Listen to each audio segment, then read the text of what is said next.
Hi guys, it's Dana from the Tao of Dana, and today we're going to talk about a very touchy subject for some of you, negativity. I know, you're super positive, so am I. We're all rainbows and unicorns and fun and light, and everything we think of is magical and positive and affirmative and excellent, and that's such a big lie. We are so much more negative than we're willing to admit, and I know for me, I spend all day talking to people and motivating them to change their houses and change their lives, and I'm super negative about certain things and I never ever want to admit it. So I'm admitting it. I've been really negative, but I'm not going to stand for it. I understand that I will never be perfect, you will never be perfect, we're all human beings and we all have thoughts that are less than glamorous all the time. However, we need to work a little bit harder to root out at a really fundamental level things that are stopping us from even having fun. So let's get rid of some of our self-contained negativity in our house. And by doing so, hopefully we'll get a little shift in perspective that'll allow us to change our thoughts without being too mental. Because when you get a little bit mental, it gets a little difficult and it gets a little crazy making. So we're going to stick to your space. So let's take a look at your house. We're going to start with the dishes.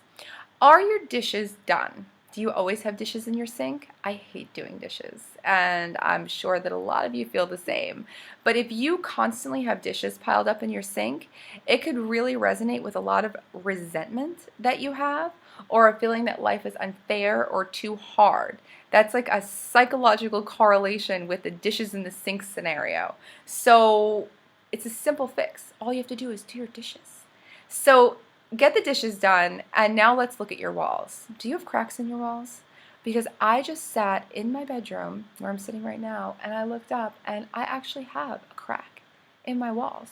Having cracks in your walls is like having cracks in the fundamental veneer of who you are. It's like saying, I'm okay with unraveling a little bit. And I'm not okay with unraveling a little bit, and I'm sure that you're not okay with unraveling a little bit either. So if you have any even hairline cracks in your walls, just go over them with a little bit of that stuff, that plaster stuff that fills it. Put a little paint on top. You can even use a finger to fill it. If it's something severe, call your handyman or get someone who's skilled to come and do it for you. But no cracks in the walls allowed, and especially no holes in the walls. Holes in the walls are like saying, I'm okay with having gaping, horrible, disastrous, catastrophic things falling apart all over the place. So no holes in the walls, no cracks in the walls. Let's get it cleaned up. We need the walls to be solid because the walls are like your internal skin. They're what protect you from the outside world, and they're the canvas, if you will, upon which you project your life. So your walls need to be in excellent, tip-top, awesome condition. Even wash your walls if you can. Not a lot of people think about washing their walls, but if you wash your walls, you really do clear the space a lot. So now we're going to go into the kitchen yet again and look in your refrigerator. It's fine if you don't have groceries. I understand not everyone has as many groceries as I do, but it's really, really, really, really, really important that your refrigerator is in excellent condition, and we all neglect the idea of cleaning our refrigerators. Even if your refrigerator has nothing in it, it is by its nature a breeding ground of bacteria. So you want to actually use warm water, soap, go in, clean out the entire refrigerator, take the drawers out, clean the whole thing, make it shine, hire someone to do it if you're uncomfortable doing it yourself, but you need a clean refrigerator and have something in your refrigerator. I don't care if it's a few bottles of water for guests or for you.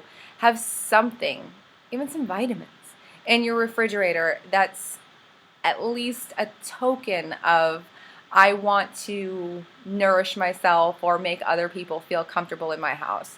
If you don't have a clean refrigerator, it's like saying I'm kind of negligent about how I feed myself, and that works on both a mental and a physical level.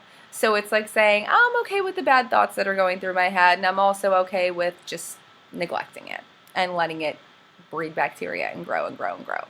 So clean your refrigerator. And the last and the biggest and the best, always clutter. Let's clear some clutter. And let's look for a little unusual clutter. Clutter that you wouldn't usually think was clutter. It could be stuff that you actually visually like that makes you feel bad. If you have reminders of people or things in your house that make you feel bad, it's the same thing as having your friend call you up and say horrible, horrible things to you all the time, or having a stranger call you up or walk up to you on the street and tell you horrible things that you don't want to hear constantly in your house, everywhere you look. So it's really important to get rid of those things that aren't really serving you in your environment. Even if you have to just put them in storage temporarily, just don't keep them around. Because when you do, it's like playing that tape over and over again. Negative, negative, negative, negative, negative. So that's a really big one. Same thing for your closet. Clothes that have bad memories. I've had a big revelation about this. If you have clothes that have bad memories attached to them, even if you love them, it might be time to at least store them until the memories aren't as deep and severe.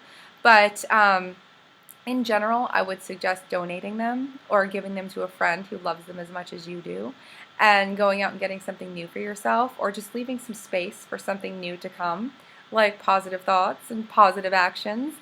I know this is very Pollyanna to do a big positivity talk with you guys, but it is a really big deal if you spend a lot of time getting your head straight and your life straight and your house straight, and yet you walk around basically tearing yourself apart with your judgments and your thoughts and your worst case scenarios and all these things that go through your head constantly, even unconsciously.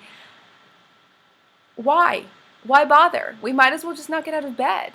So even if you can change just one negative thought a day to something more positive, that's like 1% more positive your day is, or a fraction of a percent. And that will grow into an infectious optimism. And soon, and I know because I've done this before and now I'm going to do it again, it is infectious and it won't go away. And you may be actually annoyingly optimistic for a little while, but it will show in your life and great things will come.